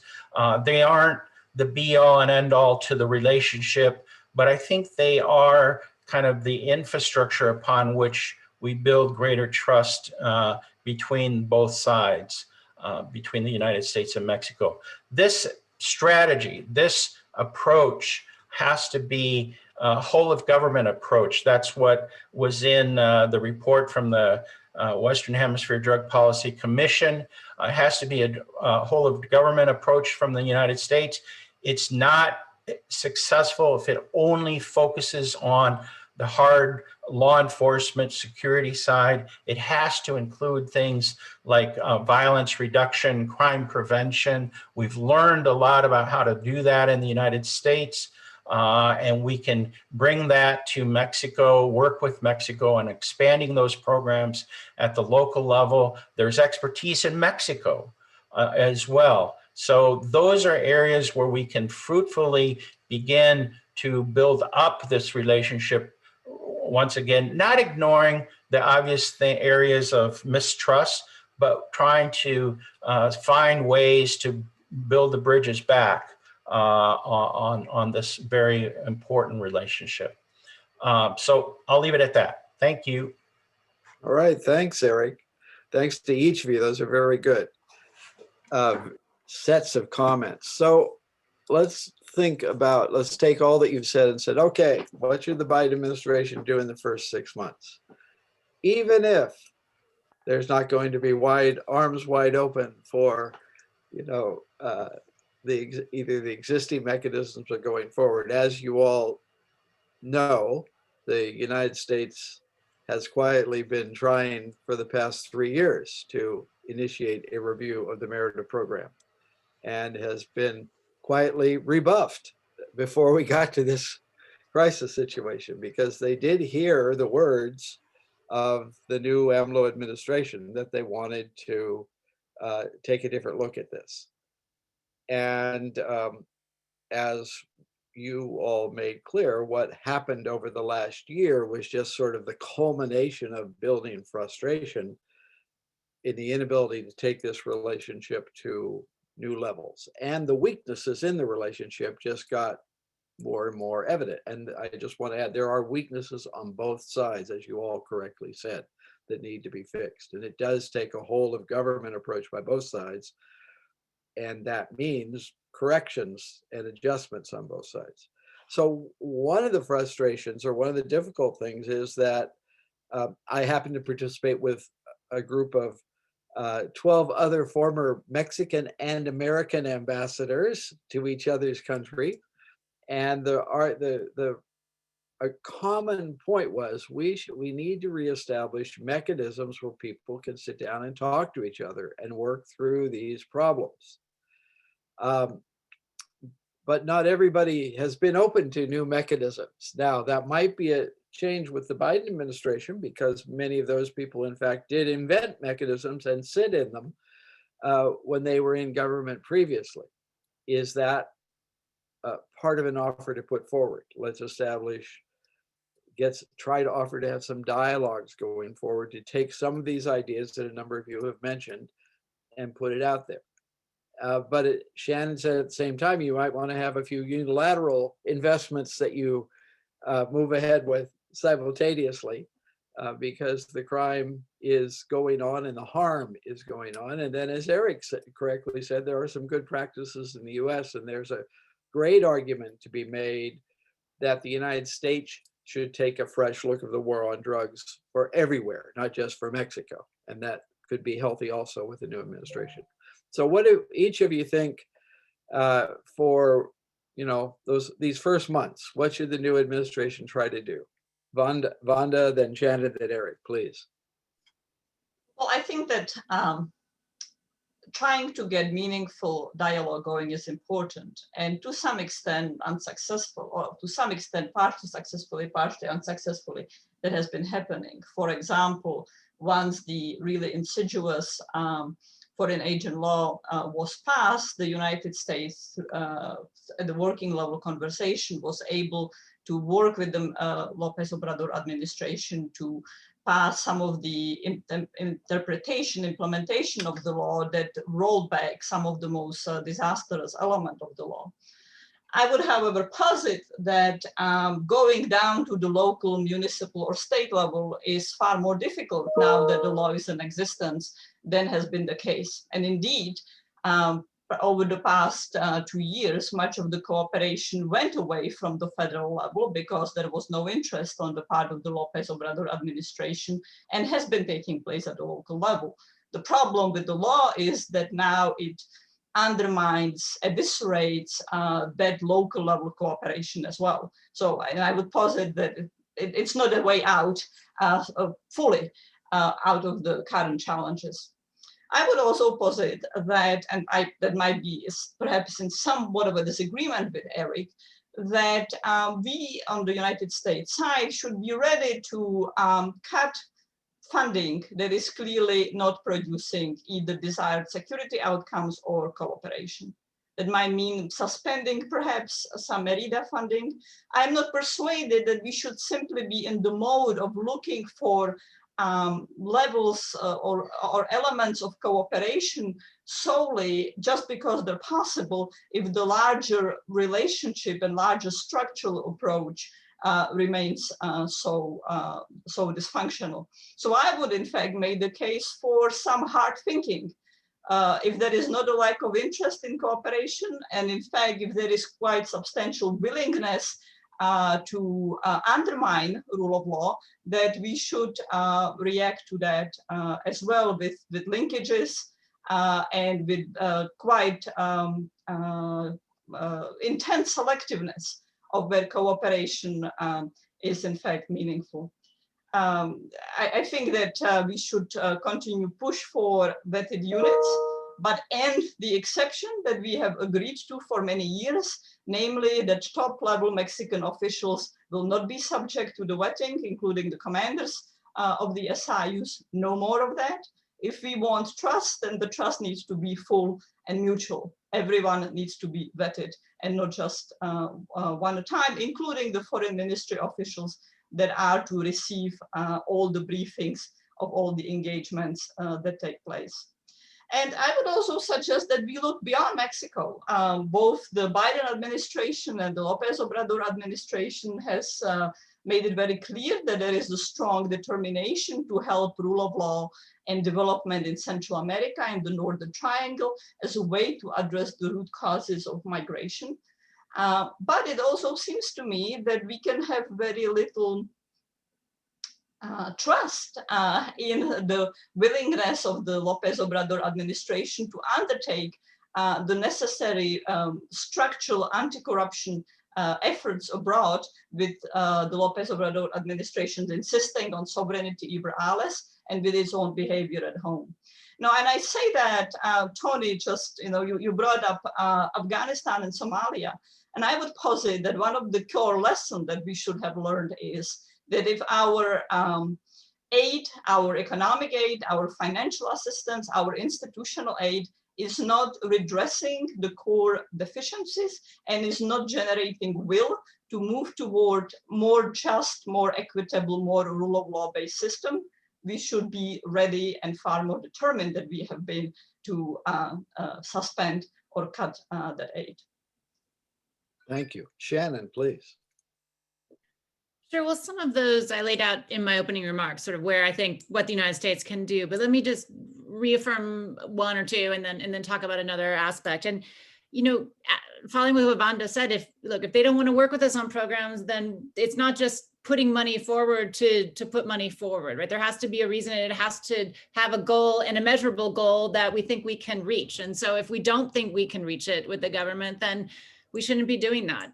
I do think in Mexico, and particularly to Eric's point about violence reduction and crime prevention, it works best when the government leads that, and federal government or local government, but there's other partners there. And so I would refer back to, can we find other partners that we can work with, civil society organizations, NGOs, mayors, local governments, that we can support some of those programs, those community-based programs that we know in the United States have worked pretty well in addressing some of these issues. And so there, I think, if you don't have a willing partner at the federal level, you look for other types. And that's, I think, an increasing path forward for Mexico. That's a path forward for Central America too, where some of those national governments are not always the most reliable partners, let's say, in terms of our long-term goals.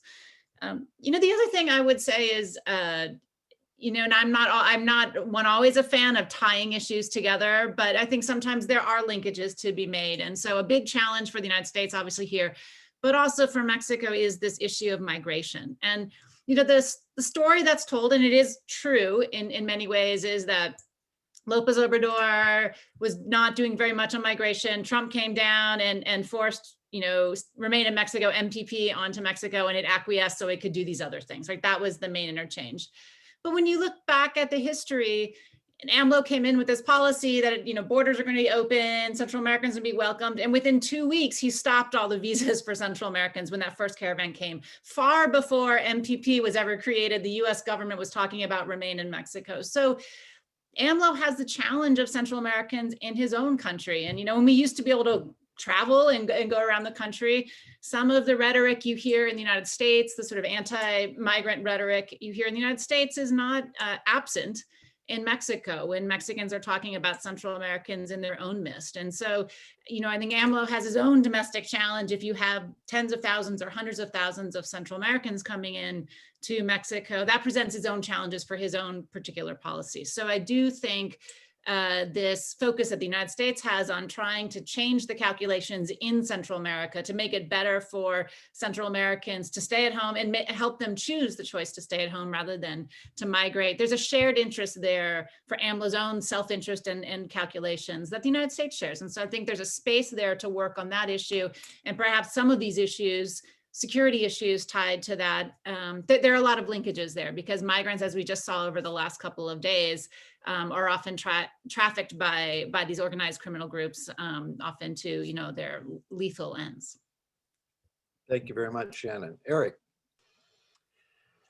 Sure, yes. I wasn't sure if you were alluding to the possibility of creating some kind of a high-level security coordination group between the U.S. and Mexico. That idea has been kicked around a long time, similar to the, I can't remember his name, but the economic one, something along those lines. I actually thought that was a promising idea 3-4 years ago, 5 years ago, not so much now. I think we're back to trying to rebuild some basic understandings and commonalities in the relationship on security. And I would never support spending money on programs that don't work. I think Vonda's right. We have to make some tough decisions. But I think we cannot any longer continue to just apply the same strategy. We need to rethink the strategy. I think Shannon and the Western Hemisphere Drug Policy Commission took a huge step in that direction to put new ideas out there, both generally and specific to Mexico. I think we need to update our views of that. We need to update our views of what is really the danger? What is really the problem we're trying to solve? Ambassador Wayne, you alluded this early on. There are how many? Tens of millions of Mexicans dying from consumption. Maybe tens of millions, probably too many, tens of thousands.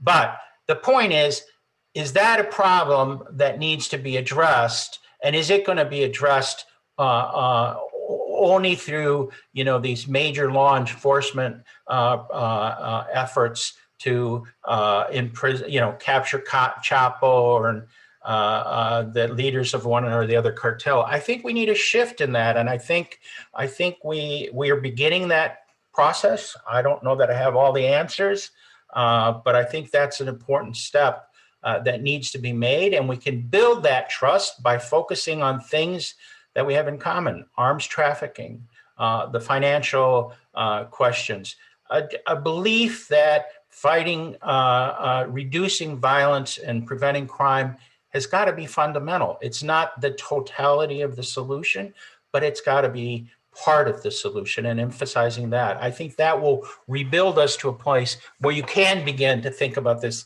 larger infrastructure of coordination. Thank you very much. Certainly one of the challenges, however, is that there is an immediate crisis, right? We see increased fentanyl coming across the border, and that is fueling the deaths of a lot of Americans. And so you do need to have some short-term results while you're trying to rebuild this trust. What Vonda said about vetted units is very important. And what she said about making sure the heads of the units are vetted is extremely important. You only have to look at the pending New York cases to bring that home, since a number of those people were people we dealt with every day at the US Embassy. They're now charged, not yet convicted, but charged with having been working with the bad people. Financial intelligence was, just to add, was one of the perennial frustrations when I was ambassador to Mexico. To get that cooperation working seriously was really hard.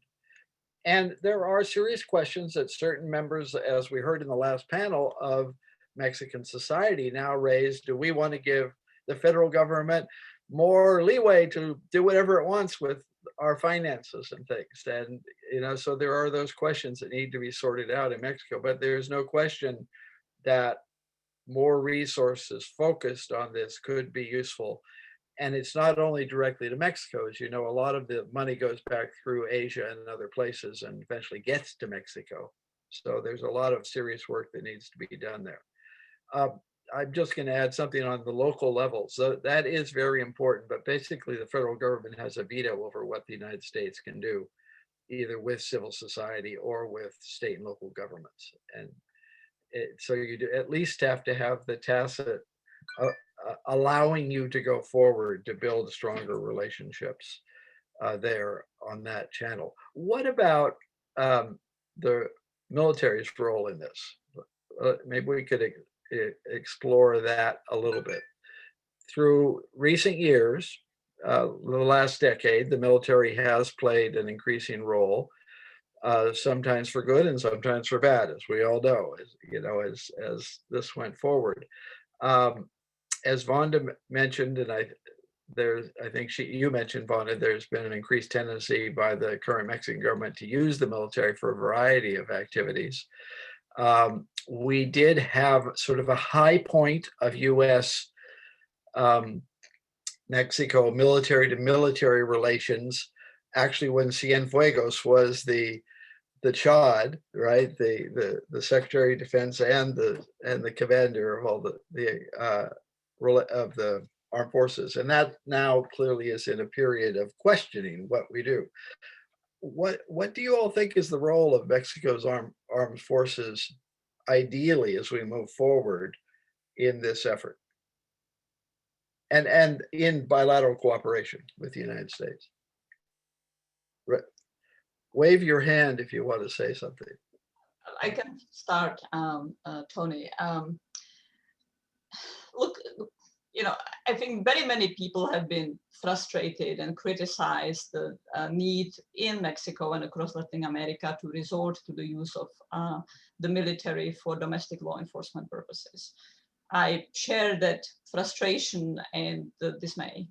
The reality is also there is no easy way to get out of it. And in fact, President López Obrador has made it worse, well before resorting to using the military for building luxury apartments and meddling in real estate or building airports. One of the big step backs, one of the big retraction from being able to get away from the use of the military has been his dismantling of the federal police. Quiet, not visible, not often noted in the United States, but essentially with all the problems of the federal police, it was the institution that received our greatest assistance, but a lot of effort went to, and whose quality was much higher than this municipal police and the vast majority of state police forces in Mexico. And that was developing not just some actual teeth on the ground, but also institutional intelligence structures. A lot of that has been quietly torn apart with not just the federales overall, but units within the federales torn apart and fed into the National Guard. And the National Guard is dominated by Sedena. Big retrogression in my view. So I would suggest that step one is to just stop the spread of the Mexican military into many economic sectors and its role that, again, is starting to look like Indonesia. So it does not become the Indonesia of the Suharto era. So it does not become much worse Myanmar and Pakistan. Step two then is to build police forces that can do policing. And I would posit that the number one issue is saving lives in Mexico and saving lives in the United States. And the second issue is changing the deterrence capacity, developing deterrence capacity for Mexican institutions. And again, we are seeing either apathy or outright retrogression on both points. The government of Mexico does not seem to be disturbed by the killing fields that we see year after year in Mexico. And it distressingly does not seem to be shocked, let alone react to some of the most egregious action of impunity, like Culiacan, like the assassination or the attempted assassination on Omar Garcia Harfuch. My final point here is fentanyl cooperation should have been really easy. This is not cultivating poppy and employing several hundreds of thousands of poor farmers who are both marginalized, underprivileged, and key constituencies of López Obrador, and actions against whom take a lot of political capital. This is not even about countering some of the established political, military, local, institutional corruption networks, like with cocaine or with methamphetamine. And this is about the drug that is as deadly in Mexico, that will become as deadly in Mexico as it is in the United States. We are already seeing fentanyl displacing significant markets and spreading in Mexico. And yet, even on that, the easy cooperation, the vital but easy cooperation, there's been just zero interest. And to the extent that there would be any outreach from the Mexican government, it's been, let's talk about treatment. Well, treatment for fentanyl is very, very difficult. It's not like dealing with heroin or other opiates. And the slip between use and overdose is very rapid and very deadly. You cannot treat your way out of fentanyl simply by treatment without stopping the spigot that's filling the country. And yet, even at that, we have seen really no interest or less than minimal interest in cooperation. So that, to me, should be one of the issues on the agenda. And the second is saving lives of those of users and saving lives of people who are dying daily from the deadly criminal violence in Mexico. Thank you, Vonda. Shannon. Let me just add, I think the challenge with the military taking a bigger role is when they become more vital to the security cooperation relationship and so much more difficult. And just to add to Vonda's point, it should be easy to stop fentanyl because it doesn't employ farmers in Guerrero. But we have not been able to do it yet. And the military are now the ones that control the ports where those precursors come into. So you put that together with the suspicions we have about corruption through the military from the Cienfuegos and others, and this is a pretty unreliable partner that has a bigger and bigger role within Mexico. So I don't have any easy answers here, but this is going to be a challenge. Of course, Northcom and others, you continue to have military interchanges and the like, but this could be one of the more unreliable partners that the United States has. And so the question is, how do you go forward when they play such a big role in security? Thank you. So for our guests, we're going a few minutes over since we started a couple of minutes late, and there's still a lot of interest with questions coming in. Eric, do you want to add anything on the role of the military in here? Not really. I think they've already touched on it. I would just simply say there obviously is a role for the military, but it should be much more focused and targeted, and it can't be expansive, never ending. It can't be a crutch for the failure to build civilian, transparent, accountable institutions. I was told by somebody in 1997 not to worry about the military's role. It was only temporary. And I've seen nothing temporary about it. So I think that's one of the greatest challenges Mexico faces. I don't know what the US does about it exactly, other than be clear that it's not encouraging these expansive roles and focusing on the, where it can, on the institutional challenges of building civilian institutions. But that's not a simple task. I completely agree. So now to a difficult question. I think all of us would prefer that we can find a way to cooperate our way forward here. But of course, there are laws on the books in the United States. Countries that don't cooperate in stopping drugs, deadly drugs, from coming in the United States should be identified and sanctioned.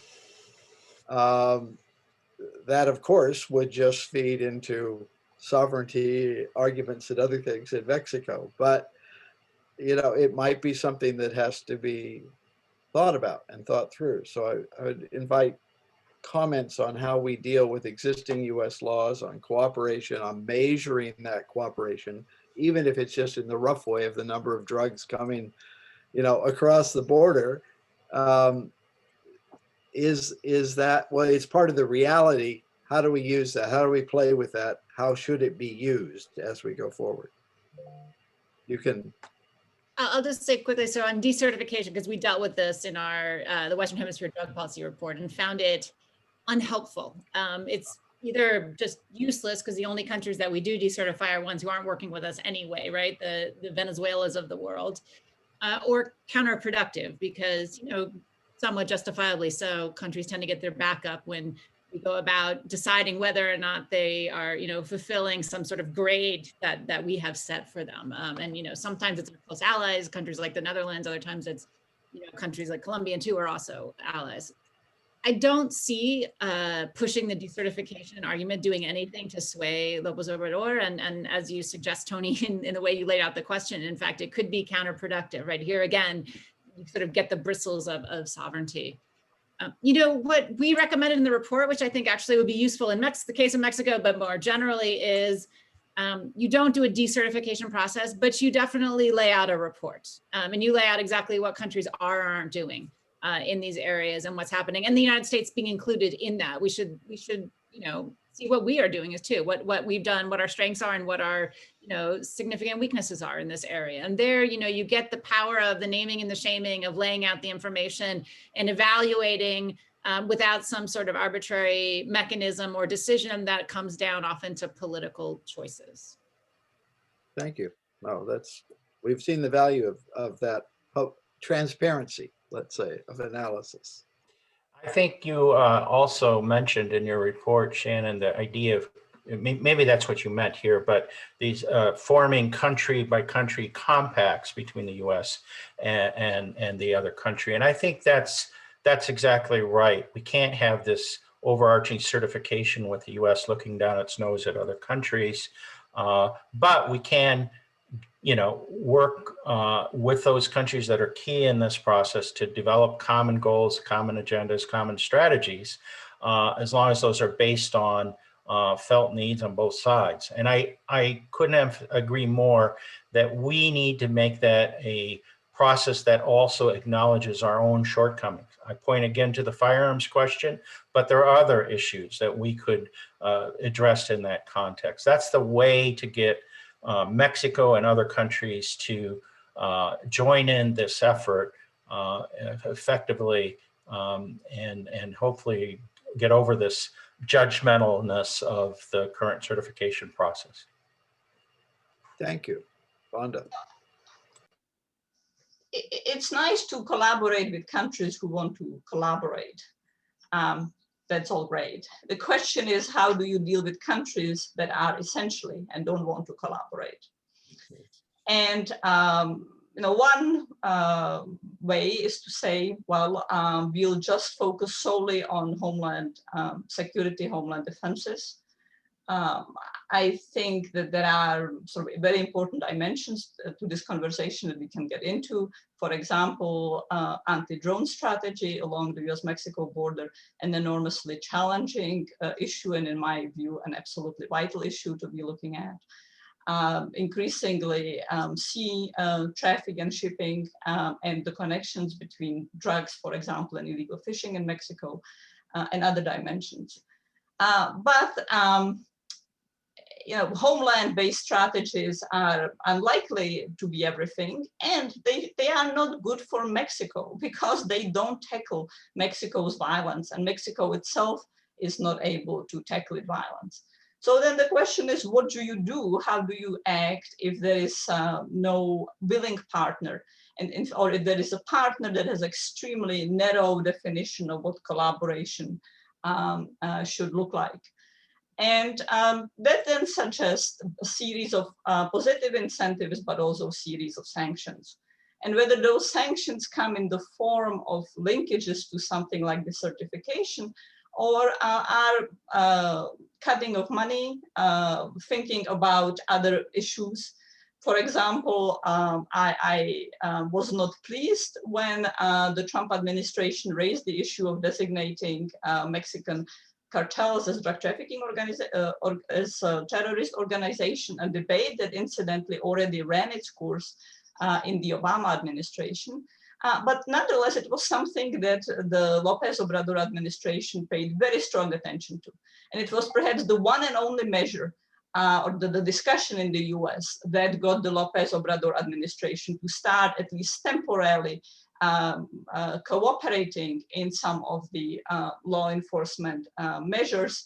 Perhaps there is time to look at that again and think about the pros and cons. And there are significant downsides to such legislation that overall deter me from using it in other contexts than Mexico. But it's worth thinking perhaps about that. So we will be in a limited comfort zone if we only can cooperate with those who are willing to cooperate and don't try to generate incentives for the more problematic partners or those who do not behave like partners to engage with us on those issues. And we have gone through our dealing with China on fentanyl and made some progress, much more progress there needs to be done. India, I would say, is a more difficult a country to engage in the conversation. But I could see a whole other linkages that can take place. And the López Obrador administration is essentially hoping or operating on the basis that it can delink the security relationship from anything else. And it can tank and blow up the security relationship and not have it touched other issues of the bilateral relationship. And perhaps there is time to think whether that should be the case. Well, thank you, Vonda, for leaving us with the serious issue to really ponder there. I want to thank everybody. I don't know if anybody has a 1 or 2 sentence they want to end with. I know, Shannon, you have to go for a minute. Do you have 1 sentence? Right. It's going to be a difficult 6 months. You're asking how the next 6 months going to go. It's going to be a difficult 6 months. But we've been here before, and neither country is going away from the other. So we're going to have to work it out. Okay. Thank you very much. Eric, final thought. No, I agree. It'll be tough, but I think there are some areas where we can build back better, if I can use that. I think we have to adjust some things. And I believe Mexico does want to cooperate with the United States on certain things. It may not be everything we want from them. They may be putting some obstacles, but I think over time, the reality of the problems that they're facing it will require greater cooperation. And I just think we have to be patient. Thanks, Eric. Patience is important and is often hard to have when you're dealing with problems. I understand. Thanks. Vonda, thank you. I don't know, one set, you left us with a heavy trade-off question there at the end, but you have one other sentence you want to add? No? All right. Thank you all very much for participating. It's a tough set of issues. It is going to be a challenging 6 months, not only on this bilateral issue, but on others. And let's hope people can find a path through to get us to a more cooperative place. Thank you very much. Andrew, over to you.